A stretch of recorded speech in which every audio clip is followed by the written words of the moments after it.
Yo semuanya, baru-baru ini kita tahu bahwa Intel baru aja merilis prosesor 10th Gen terbaru mereka. Intel Core i9 10900K adalah flagship untuk line-up produk 10th Gen terbaru dari Intel.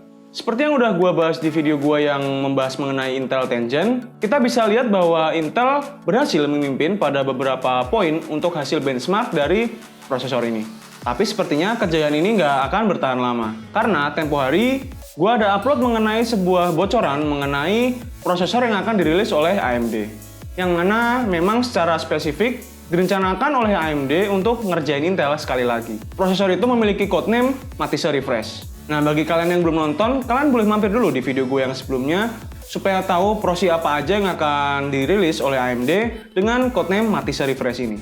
Baru-baru ini, sebuah bocoran kembali muncul yang mana menunjukkan hasil benchmark dari Ryzen 9 3900 XT. Hasil dari benchmark ini juga bisa dibilang cukup mengejutkan. Karena lagi-lagi sepertinya Intel harus merelakan posisinya untuk direbut oleh AMD lagi. Oke, langsung aja kita masuk pembahasan lebih dalam. Let's go!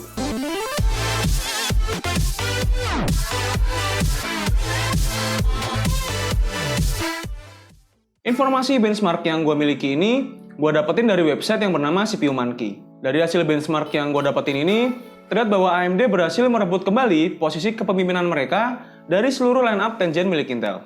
Mulai dari Core i5 sampai Core i9 pada Cinebench R15 multicore dan Cinebench R20 single core dan multicore-nya dengan selisih yang lumayan. Untuk 3900 XT sendiri memiliki skor 542 untuk Cinebench R20 single core yang memiliki selisih 3 poin terhadap Intel Core i9 10900K.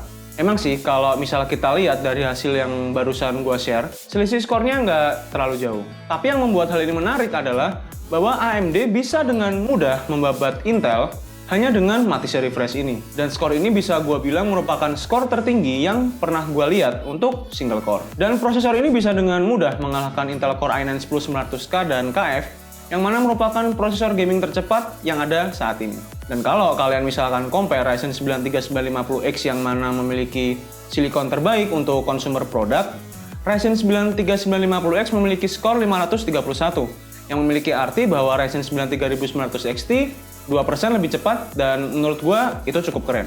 Emang sih hanya 2%, tapi hal ini menunjukkan ke lo bahwa chip ini memiliki boost yang lebih tinggi untuk kurun waktu yang lebih panjang. Dan pastinya, chip ini akan memiliki silikon yang lebih baik lagi. Sekarang kalau kita lihat untuk hasil multicore benchmarknya, kita bisa lihat bahwa Ryzen 9 3900 XT memiliki skor 7479. Dan gua coba mencari beberapa contoh skor lain untuk komparasi aja.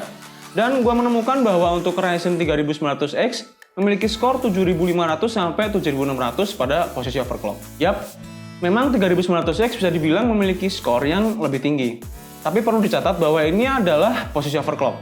Sedangkan skor 7479 dari 3900 XT merupakan skor dari posisi stop. Dan dari hasil tersebut, jelas terlihat bahwa Ryzen 9 3900 XT akan memiliki silikon yang jauh lebih baik lagi. Dan mungkin kita juga akan mendapatkan dua CCD yang lebih baik juga. Nah, sekarang coba kita lihat bocoran dan hasil first track yang gua dapetin dari RO Game di Twitter. Kita bisa lihat di sini bahwa untuk Ryzen 9 3900 XT menghasilkan physics score 29172. Itu angka cukup tinggi, karena jika lo compare dengan regular 3900X, biasanya akan dapetin skor di sekitar 27100. Nah, kalau kita lihat dari hasil benchmark itu, kita bakalan melihat improvements pada beberapa area. Dan kalau lu coba cari informasi mengenai chip ini di internet, dan forum-forum yang ada di luaran sana, banyak yang bilang bahwa akan ada peningkatan F-clock juga. Dan meski itu possible, itu belum 100% valid atau pasti. Meski begitu, kalau misalnya memang kita bakal dapetin peningkatan F-clock dan misalnya kalian nggak tahu apa itu F-clock, pada dasarnya F-clock itu adalah clock pada Infinity Fabric yang mana akan membuat lo bisa running RAM speed yang lebih tinggi.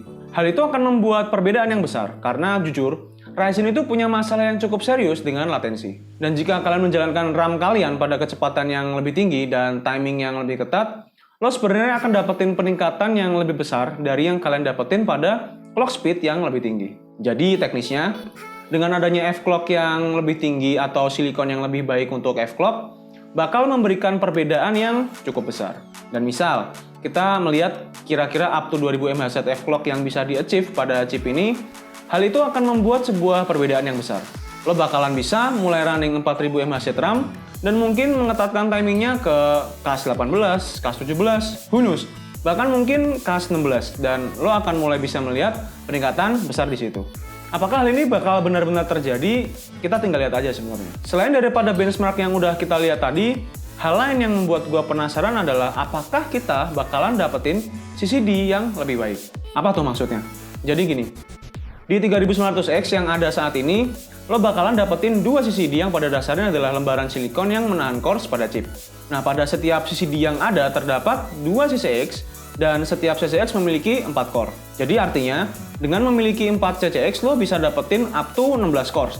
Dan itu adalah gimana AMD membuat 3950X. Dan untuk case 3900X, keempat CCX-nya mendisable satu buah core-nya, sehingga memberikan lo 12 cores untuk totalnya. Problemnya di sini adalah, pada satu CCD-nya bisa dibilang punya cores dengan performa yang cakep atau bisa dibilang high performance, dan pada CCD satunya memiliki core dengan performa yang kurang bagus, yang secara kualitas mungkin mirip Ryzen 3600 atau mungkin lebih jelek lagi. Gua kurang tahu pasti.